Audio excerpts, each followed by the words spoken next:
Welcome to this special episode of the Local Agents Podcast. I'm here with Joe Cohen right now, who is just a real estate professional. Got his hands in a lot of places right now, I'd say. I like to call myself a serial entrepreneur. There it is, a serial entrepreneur going on right there. So, Joe, why don't you tell us and the audience a little bit about what you're about right now and what you got your hands in? Yeah, well, I've been in the real estate industry for a little over 20 years. But when 2008 happened, I had to kind of pivot and adjust. And so I ended up adding more licenses to my portfolio. And I have my life insurance license, I have my health insurance license, property and casualty. And so I kind of built a little financial services, all-encompassing business model over the last 20 years or so. Very solutions-based.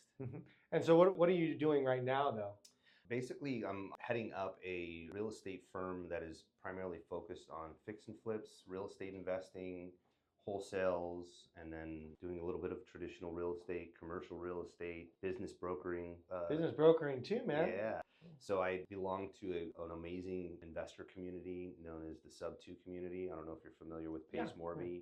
So I've been taking on kind of like a mentorship with him, but I started out with Tariq El Musa, and he taught me the ropes of how to fix and flip a project, which I've always helped investors buy and sell real estate, and I just never knew where they got the money. I just thought they were just, rich. And I aspired to be like them. Yeah. But I quickly found out about other people's money and how you can syndicate people's money to help you buy projects. And it was like a light bulb for me because it was something that I never thought was possible. And that's a really valuable point. You only know what you know, right? Until you open your mind to other things and educate yourself on other things. And so real estate school doesn't teach you about syndication or how to offer an asset, which is real estate, as an opportunity for people to invest and earn double-digit returns on their money. Wow. And that's what Tariq taught me. And then that parlayed into the community of Sub 2 community, where we now do creative financing and really just figure out ways to help people achieve their goals. I don't know if you know this or not, Byron, but there's a lot of people that are in the blue collar work, print shops, all of these different manufacturing style of businesses, that their vision was, hey, I'm going to build this and then I'm going to have my kid take it over, right? And the kid doesn't want to take it over.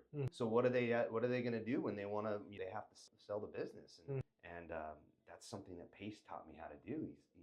You identify the opportunity, and there's also real estate in there, but you say, hey, what are you going to do with the business after we sell the real estate? And they're like, I have no idea. And well, I belong to a community of investors who like to buy businesses, and so now I have that as one of my offerings as well. It's a great way for me to leave no stone unturned, so to speak.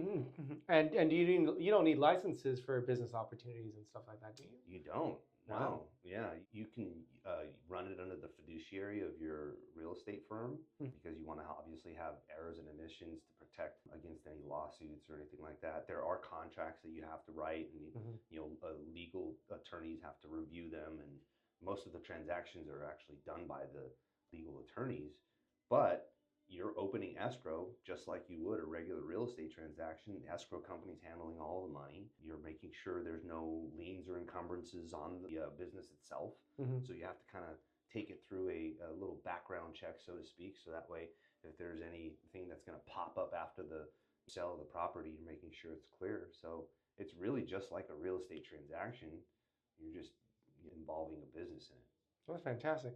Going back to that wholesale business, though, for some of the people out there, I mean, most of the people that we're doing this podcast for is other real estate professionals, right? Yeah. So if they want to start dabbling in wholesale, where would you say someone should start? I would say start on the MLS. I like to call it MLS domination, and I didn't coin the phrase. Sure. But really, the most motivated sellers that you're going to find are the ones who've already contracted a real estate professional to help them sell their house. And so it just depends on where the motivation is of that seller, where the motivation of that listing agent is, and what their price point is, and how you can just basically match those little key indicators. Some people would classify the offers that I make on the MLS deals as a lowball offer.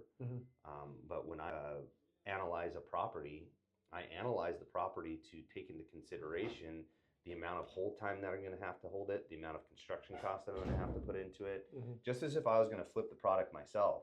And then at that point, I can negotiate the deal. And if the seller is getting what they want to accomplish out of it, and the listing agent is getting the commission that they want to get out of it, then it's a win-win solution, right? And at the end of the day, I may take the product down myself and flip it myself because that's what I do. That's the primary focus of my business. But I have other investors that are looking for deals, and they're willing to pay a little bit of a premium or a buyer's agent commission, so to speak, to have me bring those deals to them, right? And in today's day and age with the NAR settlement, we kind of have to, bounce around the topic of commission and everything of that nature. But, it's really about communication, right?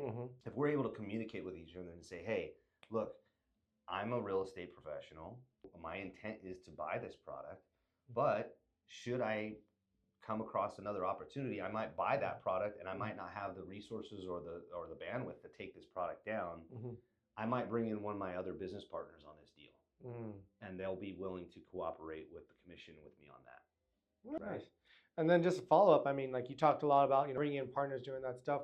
Where can some of the agents, like just traditional real estate agents, where do they go out to meet these other types of investors? I know personally I've been to quite a few networking groups along with you, cross paths all the time at them, but I meet a lot of, for lack of better words, maybe unmotivated, maybe just unqualified investors. So where do people go out there and actually maybe find those big entrepreneurial spirits, kind of like yourself, where they can actually maybe put a deal together and make something happen? Well, I would suggest joining a community. I had to pay for the communities that I've joined to get to those people who are motivated, right? So the free ones are great. Don't get me wrong. You're going to actually find a lot of opportunity in those free ones. There's one every month at the end on the 29th or the 27th of each month in Newport Beach that's hosted by a hard money lender, which is called Phoenix RE Capital. There's a lot of motivated people there, but you're also going to find a lot of other people that are trying to do the same thing, which is find people to buy their deals, right? So you tend to run into the same people a lot. But if you go to, if you have the budget, if you have somebody who maybe like a mentor to you that it belongs to one of those, you can then be invited to those. But I belong to a great group of entrepreneurial spirit people called the Orange Joint Venture Community, specifically in the title, joint venture, because they're looking to partner on deals, right? So my point in telling you that is it's that was a free venue, but I was specific in seeking that venue out because they had joint venture in there, right? So pay attention to the meetings that you're going to. If it's Phoenix RE Capital, guess what? They're trying to find people to buy their deals from them. Sure. Right? But if they're joint venture, that means that they want to get into deals with you. So I always tell all of my people who I'm mentoring now, I've kind of created a little bit of a mentorship following, is have a purpose. If you're going to a networking event, and I think you and I have actually talked about this, I go into that specific networking event knowing exactly what I want to come out with, right? So I have a purpose of going there, and I talk to people, and I have a little 5-minute pitch about what I'm looking for, and if it matches, great. If not, I'll take your business card. I will follow up with you, and I'll have a conversation with you to see how we can help each other. But I'm going to move on really quickly. Yeah, no, that makes sense out there. Well, that's probably all the time we got today, Joe. I want to thank you for that. Yeah. And guys, please stay tuned to the next Local Agent podcast. Man, Joe, thanks for coming. Thanks for having me. Yeah.